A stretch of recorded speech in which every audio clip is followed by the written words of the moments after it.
partie, c'était Rémi Lemartret qui devait la faire, mais il a choqué, il ne fallait pas, donc il est au fond de son lit, j'ai repris ses notes, parce qu'il a fait quand même un certain nombre de choses, et je présenterai ses notes à sa place. Bon, il n'y aura pas les petites anecdotes et la façon inimitable de Rémi de raconter les choses. Je fais pour lui. Donc, merci Rémi. Alors, il avait souhaité en préambule dire que ce qu'il présentait ce soir, ce n'était pas un programme politique, une démarche, etc. C'était juste des éléments de réflexion et c'est vraiment le sens de la soirée. Pour l'instant, il n'y a pas d'enjeu politique de quoi que ce soit. On est au milieu de mandat. Là, on va parler d'éléments d'urbanisme. Certains sont en train de finir, donc il n'y a pas à en discuter. Et puis ceux qui sont prévisibles, c'est un horizon lointain et rien n'est décidé. Donc il n'y a pas d'enjeu particulier. Mais ce soir, l'idée, c'était de donner de l'information sur ce qu'on pouvait réfléchir aujourd'hui. Et puis peut-être que dans les mois, les années à venir, ça aura mûri et que les plus londinois auront le temps de s'exprimer sur l'urbanisme dont ils rêvent un peu. Voilà. C'est la bonne façon de faire les choses, normalement. Alors, Rémi avait commencé son exposé en montant il y a très loin. Je souhaitais remonter, pour parler de l'urbanisme, bon, pour cette partie-là, on n'est pas encore à l'urbanisme, à la préhistoire, parce qu'effectivement, à Ploumont-Plein, il y a des traces qui remontent jusqu'à la préhistoire. Alors, une de ces deux photos à gauche et à droite est une vraie photo. Je vous laisse deviner laquelle. Donc, à droite, ce sont les traces des éléments préhistoriques qu'on trouve qui attestent de la présence d'hommes préhistoriques autour de Bertaume.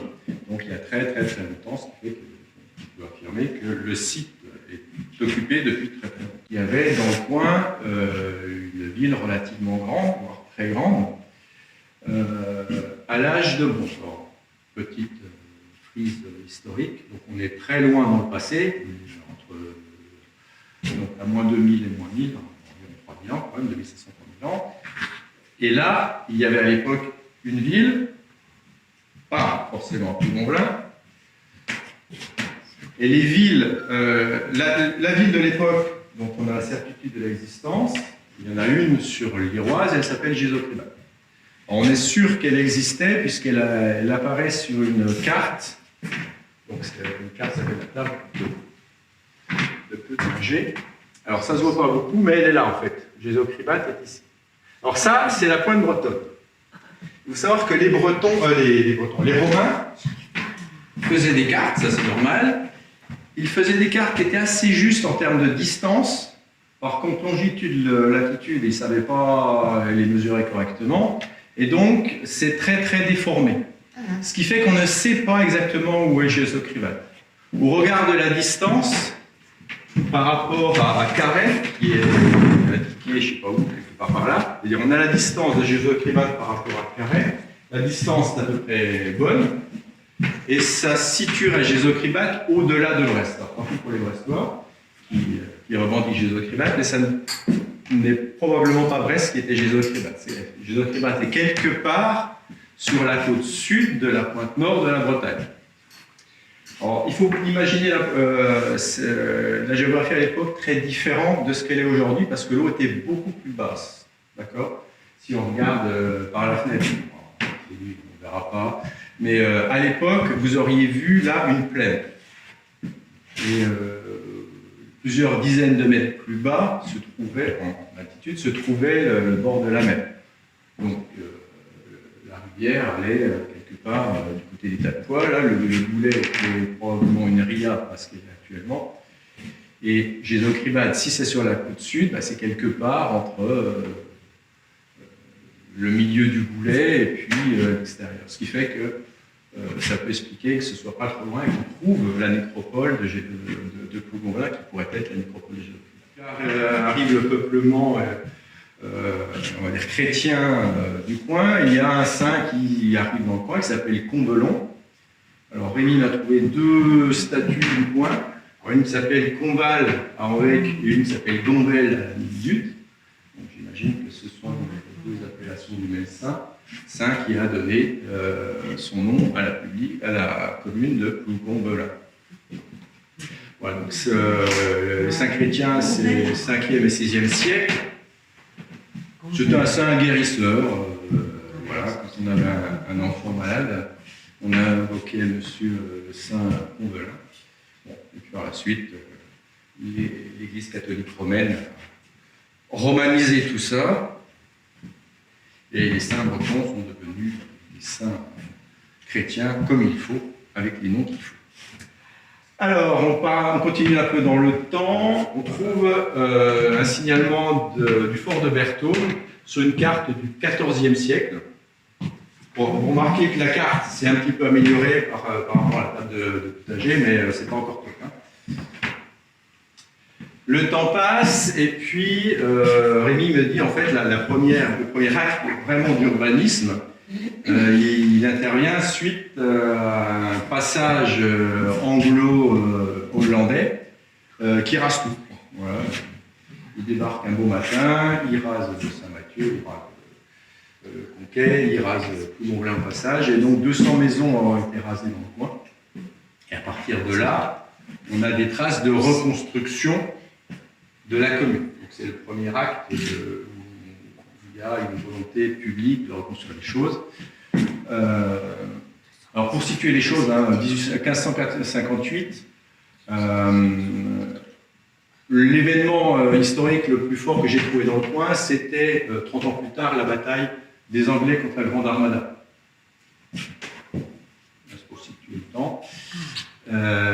Et donc à l'époque, suite à cette razzia hollando-anglaise, eh bien, on a des traces de reconstruction de la paroisse, et en particulier une exemption d'impôts. Rémi signale souvent que la commune, le Ploumont-Velin, est marquée par une continuelle recherche d'argent. Apparemment, c'est une espèce de malédiction qu'on a. On a toujours eu, historiquement, du mal à financer ce qu'on devait financer. C'est quelque chose sur lequel il insiste assez régulièrement.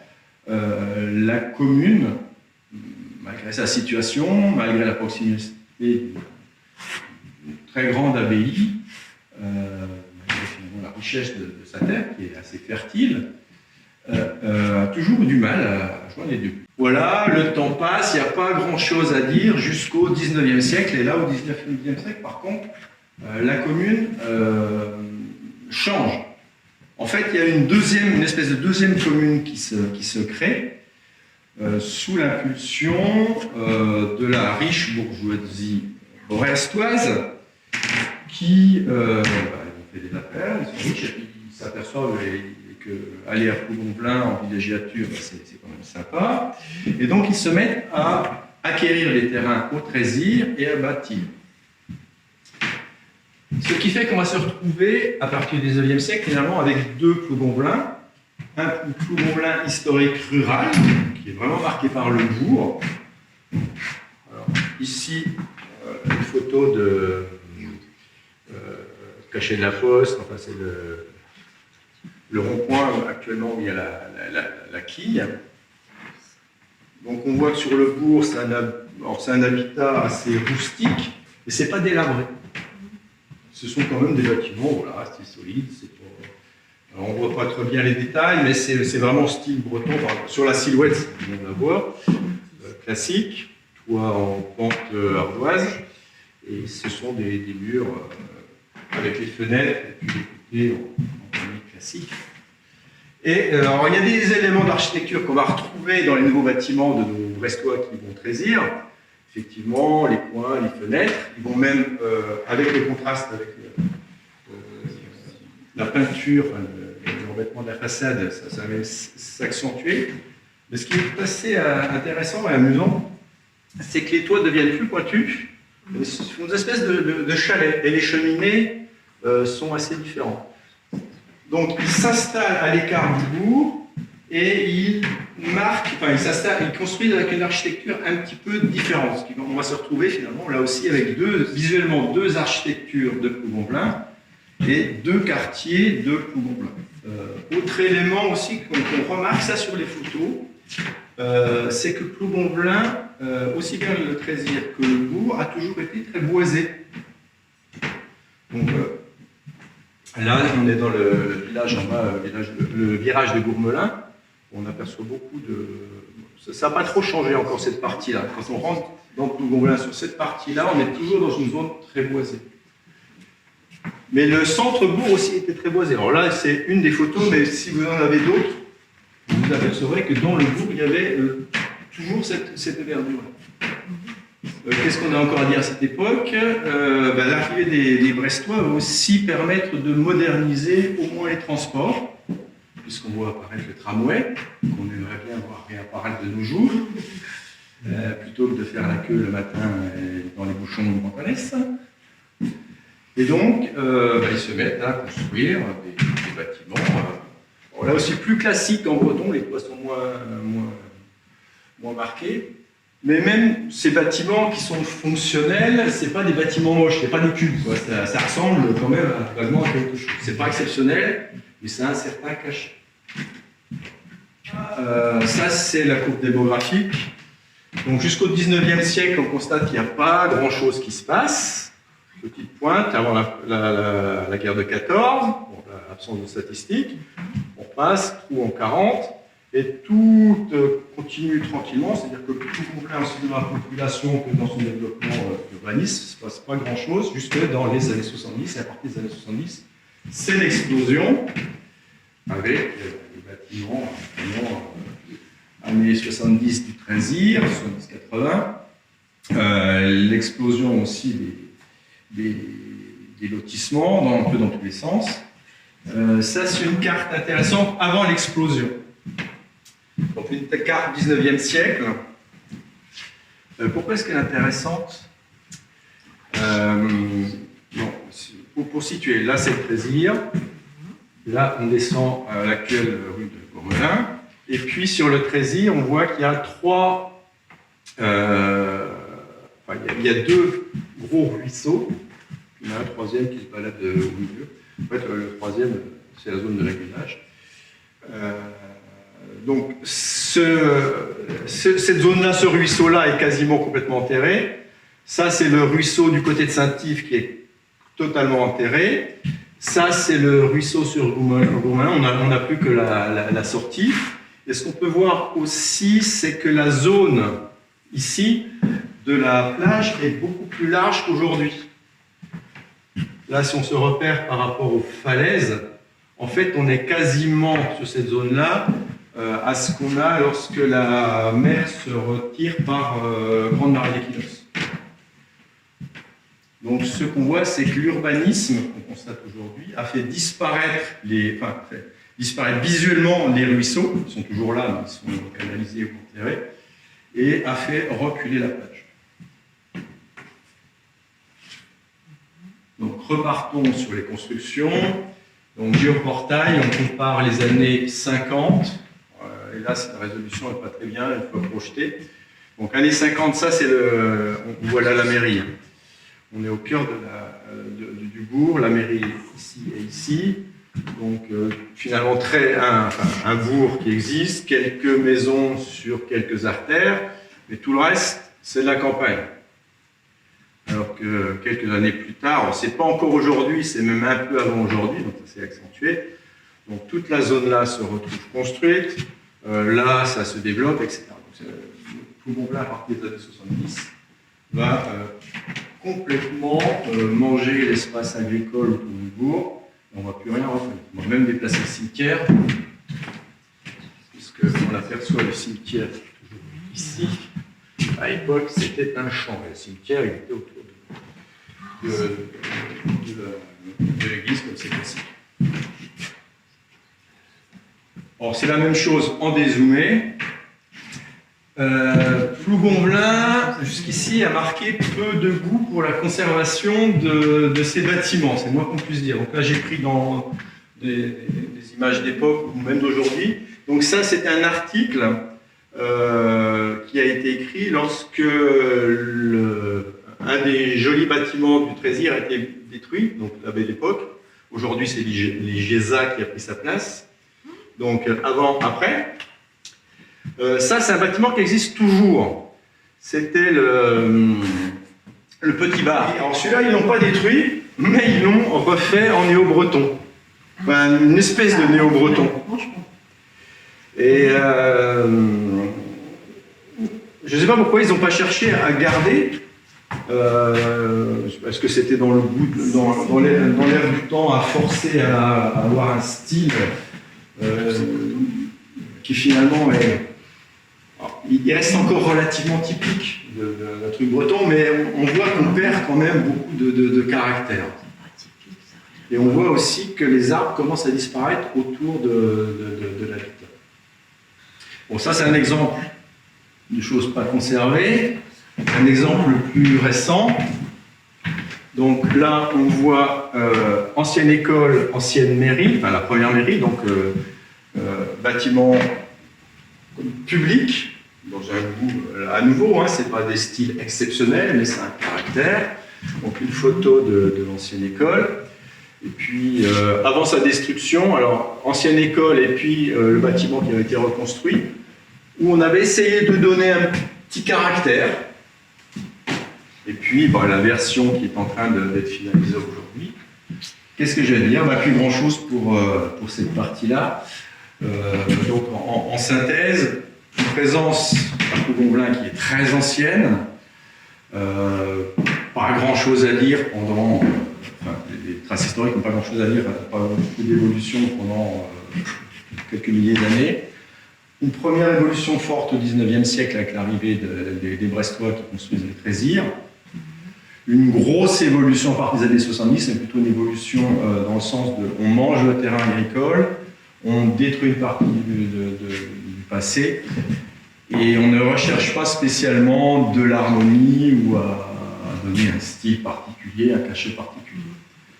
Alors, ce qui peut être embêtant parce qu'on a quand même une station, une commune qui est censée être une station balnéaire, qui est attractive par son environnement, par une certaine image, et qui aurait pu jouer sur l'histoire du Trésir avec ce style très particulier, mais qui n'a pas spécialement cherché à le faire. Voilà, je ne sais pas si vous avez des choses, Annie, sur des anecdotes sur l'histoire. J'ai essayé de transcrire au mieux ce qu'a écrit Rémi. Ouais. Les bâtiments qui ont été construits au XIXe siècle par les Brestois correspondent exactement à ce qu'on retrouve à Deauville, dans toutes les stations. Alors, effectivement, il y avait une référence à une époque balnéaire où voilà. C'était partout. Hein. À Deauville, c'est comme ça. Et ils ont gardé quand même. Enfin, je dis Deauville parce que je suis allée effectivement du Mar à Dinan. Saint-Malo, c'est différent. Enfin, ça a été détruit, c'est autre chose. Et c'est. Voilà. Alors que, mais bon. Et c'est pas du tout du néo-breton. Puis même le néo-breton, c'est pas. C'est une invention du XXe siècle, le néo-breton. Il y a tellement de belles maisons en pierre. Après, c'est assez récent que dans les politiques urbanistes, on s'intéresse à ces choses-là. Il y a quelques dizaines d'années, sans aller trop loin, c'était pas du tout au cœur des problématiques qui ont réfléchi autrement. Il ne faut pas projeter non plus trop de désespoir entre guillemets sur ce qu'ils ont fait. C'était dans l'air du temps, c'est comme le développement du tramway. C'est pas propre à Plombin avec le Trésir. Le tramway, il se développe tout autour du secteur. Il se développe aussi avec le train patate, avec le petit train, parce que le tramway, ça s'arrête assez vite. Et après, c'est le train patate. Et le train patate, tu vois, il court sur toute la côte, jusqu'à la Négute, Poudane, la Nice, etc.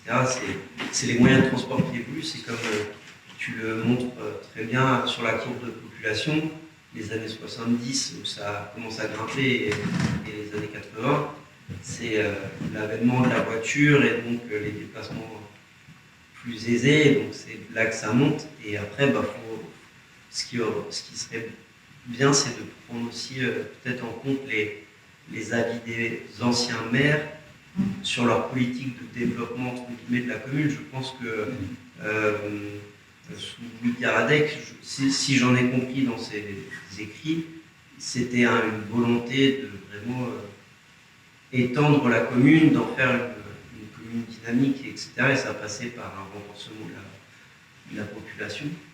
Mais après, oui, c'est sûr qu'on a perdu pas mal en cachet de bâtiments, et il y a des aberrations qui ont été faites qui aujourd'hui serait plus possible ou à moindre, en tout cas pas sous ces formes.